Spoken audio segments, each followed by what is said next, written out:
हे आहे गोकुळचं श्रीखंड, अगदी जिभेवर रेंगाळणार. जिभेवरच नाही तर मनावरही रेंगाळणार. गोकुळ श्रीखंड, मनावर रेंगाळणार.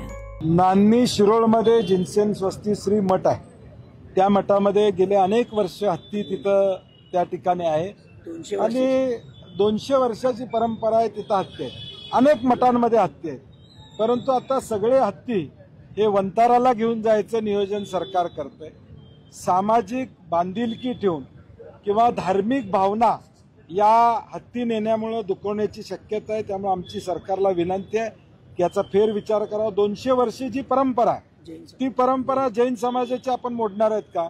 जैन समाजाची आस्था या सगळ्या मिरवणुकीच्या पाठीमागं प्रामुख्यानं त्या ठिकाणी असते. अनेक धार्मिक कार्यक्रम असतात त्यावेळी त्या हत्तीवरून अनेक मंडळी येत असतात, पूजेला येत असतात आणि म्हणून आमची विनंती आहे सरकारला की या संदर्भात धोरणात्मक निर्णय न घेता ज्या ज्या मठांच्याकडे जे जे हत्ती आहेत त्यांना निगा कशी राखायची सांगा. त्यांच्यावर काही नियम असतील तर ते नियम लागू करा.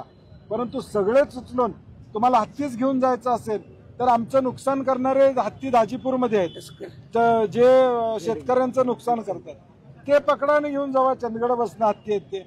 हे जे ऑलरेडी आहेत व्यवस्थित आहेत, माणसाळलेले आहेत, त्यांना का घेऊन जात आहे आमचा प्रश्न. न्यायालयात ही मंडळी गेली, आता सुप्रीम कोर्टात पुढे ही मंडळी जाणार आहेत.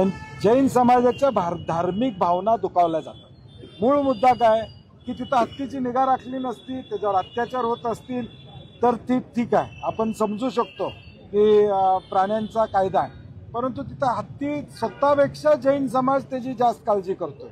स्वतःपेक्षा त्याची देखभाल चांगली जर जैन समाज करत असेल तर मला वाटतं जैन समाजावर अन्याय असं माझं मत आहे.